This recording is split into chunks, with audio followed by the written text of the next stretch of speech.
for Aston Villa as they throw themselves towards what could be the most epic title race in Premier League history.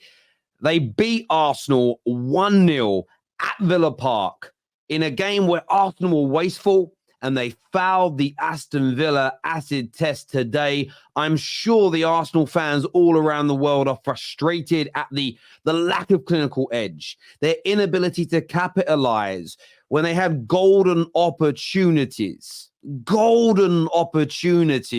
for Arsenal today to get back into this game, to put the ball into the back of the net. I'm taking nothing away, though, from this Aston Villa team who were brave, this Aston Villa team who were aggressive, courageous. They moved the ball well. That high line to play like that against Arsenal until, by the way, the 98th minute of the game.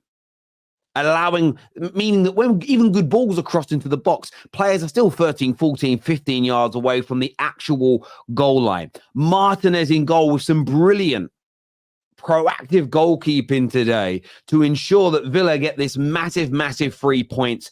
And I'm sure Gooners will be licking their wounds this evening, highly frustrated at the lack of clinical edge from their players today for large parts of this game. It was everything I thought the game would be. It was everything I thought it would be, other than the fact I thought there would be a few more goals scored in this football match. But it was exhilarating. The football was high quality, barring the finishing from both teams, really. John McGinn got that early goal. Outside of that, both teams really struggled when it comes to putting that ball in the back of the net again. That's probably the only area that you would overly criticize. But Liverpool gain a big advantage today by finishing the day top of the league. Man City could now close that gap. They're very likely to beat Luton to close that gap back down to 3 points. And it was a tough game for Arsenal. It was a game that many predicted them losing anyway, but they will certainly be disappointed with their lack of conviction in this game.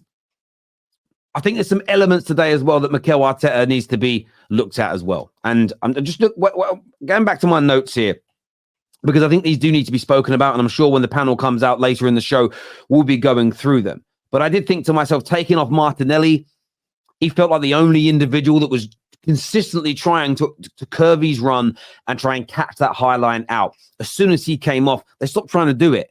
And they were so close on so many occasions of breaking it. The fact they stopped trying to do it was an issue for me. I also think, I know he wasn't on the sideline, but he was able to relay his messages. They really, from about the 70th minute onwards, Arsenal started to run out of ideas of how to break them down.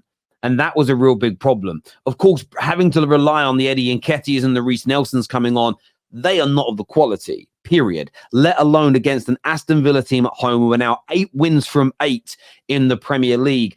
I thought starting Kai Havertz was a mistake. I didn't think that they should have done that from the beginning.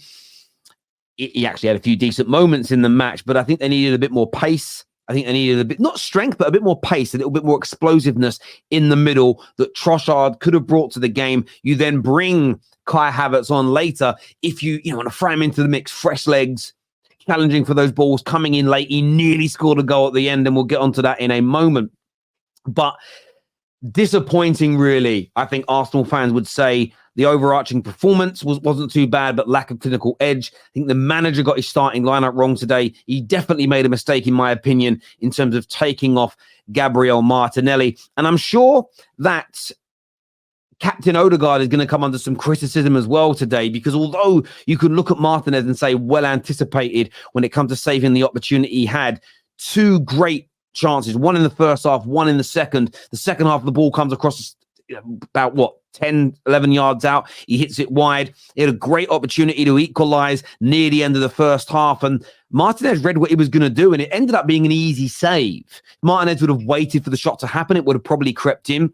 He has got to do better there, Odegaard, in these big games, which will become decisive when you get to the end of the year, because they had the chances. Remember, City couldn't break this team down outside the 11th minute, but Arsenal consistently were able to cut through them.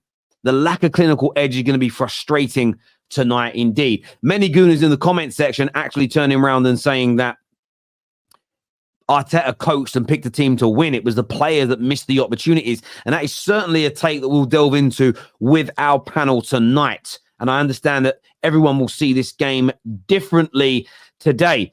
Let's go to some of your comments that have come in here. City had 4 players missing. What is Arsenal's excuse? Well, they just lacked clinical edge today. They played better against Villa than Man City did. I don't think that will help them feel any better today, but the lack of clinical edge is what cost them. There isn't an excuse, it's the reason. A good evening indeed is what Wolves has got to say here. Wolves fans celebrating a Villa win. Madness. Carlos Silva says 2 losses this season, 2 horrible VAR calls. I'm done with the Prem, processing it until the state of reffing is figured out. I do want to ask you guys about that as well. Were Arsenal robbed in this game? Were Arsenal robbed in your opinion? And I want to put this up on the screen here. We have this ready. Do you believe this is handball at the end of the game? Do you believe that there is conclusive evidence to suggest that what the referee saw was a handball? Let me know your thoughts. Let me know your feelings on this, ladies and gentlemen. I want to get your opinions on this, ladies and gentlemen, because a lot of Arsenal fans online were unhappy with this call. The amount of angles they had to look at. They did not feel that it was conclusive that Kai Havertz handballed it. Many people saw Matty Cash handball it first. So what are your thoughts? What are your feelings on this, people? Were Arsenal robbed of a goal, an equalising goal, very, very late in the game? I don't think we can sit here and ignore the chances Arsenal missed. I don't think we can sit here and ignore that. However, we have to have a conversation about it. It's a trending topic right now. I want to gauge, though, your opinions, and I want to garnish the show with your views, with your opinions on that situation. Super Milk here says it hit Cash first. That's what I saw. Around this area, it felt like it hit Cash, but it was quite confusing to watch it.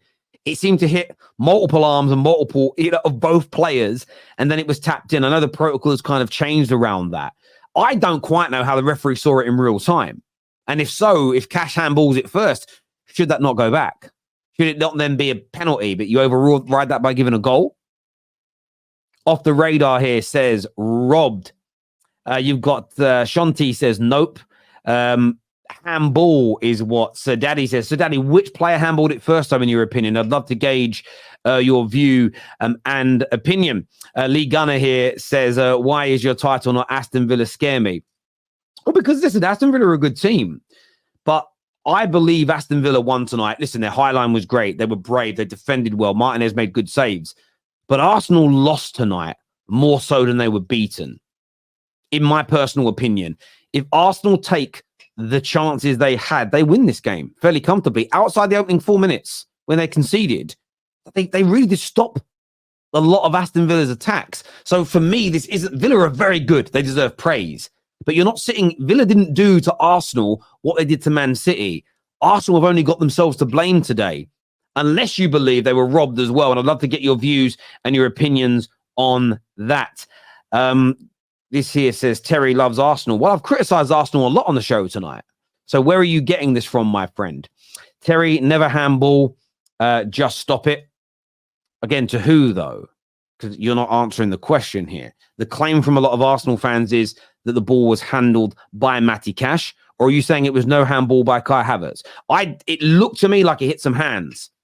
Looked to me, but some of the angles made it look like it hit a hand. Other angles made it look like Kai Havertz. Other angles look like it didn't. So I don't understand how it's conclusive. Or maybe because it wasn't conclusive, they had to go with the on-field decision. Is that how this worked? Because for me, the VAR was inconclusive. I think if the referee gives the goal, they don't overturn it. That's what I'm surmising from this. But give me your thoughts. Give me your feelings. This here says 100% handball. Every time you lose, you cry about it. I say deal with it. Yes, no tears here. I'm asking a question because the viewers are posing it. Jesus kicked just like in the Liverpool game. Okay, I haven't seen a replay of that, so there we go. No handball is what Bobo has got to say here.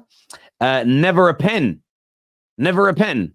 mean, there's no claim. Again, if you don't think it's handball by Matty Cash, then fair enough, my friend. No handball, no handball. So a lot of people here do not think that it was handball. They wasn't robbed. Villa won fair, is what Jacob has got to say here in the comment section. And I understand that. I understand it. Look, I think what's happened is the referee thinks he's seen a handball and given it. I don't believe there is the conclusive evidence to say it didn't touch the hand. It looks like it may have done. However, it also looks like it touches Matty Cash's hand first. This is why I've said all along, we need to hear what's being said by these referees. We need to hear it because we need to know what they say. Because I don't understand why we don't know if they had a conversation about that or not, because it hasn't come up. I always go back to the Casemiro red card where he grabbed Hughes around the throat. If they'd have rewound 5 more seconds, a Palace player grabbed one of our players around the throat first, but it didn't go back far enough. I would love to have heard why. I want to know why they didn't go back a little bit more. I want to know if they discussed, maybe they did look at the Cash handball and said, it looks like shoulder, it looks like it's above the shirt line. We don't think it's handball. Or we think it's proximity, it's too close, it's not deliberate. Remember, an accidental handball by a defender is not a penalty. But an accidental handball by an attacker is an infringement. So the law is different depending on who does it. So because we don't have the clarity over it, it's very, very hard for us to understand. Someone just sent me, maybe I didn't watch it properly in the game and I missed it. I just watched the penalty incident again, the Jesus one. I thought he just touched him. I didn't realize that he touched him, and then as he pulls his foot away, he kind of drags his foot. Now I've seen that angle. My mind has changed. I'm telling you, Terry, what is clear and obvious in today's I thought it was. Do you know what I thought it was? I thought it was a little touch, and then away. I didn't realize because maybe I just didn't look at it properly because I'm obviously setting up shows. I just seen it again now. Someone sent me a link, and you see his foot touch him and then hook him. It's definitely a foul. Exactly. If that was against Arsenal, that would be giving us a penalty. So Terry, in what in today's football is clear and obvious evidence? Because we've seen it before with the handball for Pepe a couple years ago. We've seen it last year with situations that happen. We see it all the time. What is clear and obvious? What are they doing? What are these referees smoking in that friggin' VR booth? Because they're clearly not doing their job. Yeah, it's certainly crazy that wasn't given. Having seen that again, I don't know why. During the game, I just took one quick look at it and then didn't really think much about it. But now watching it again, I get it.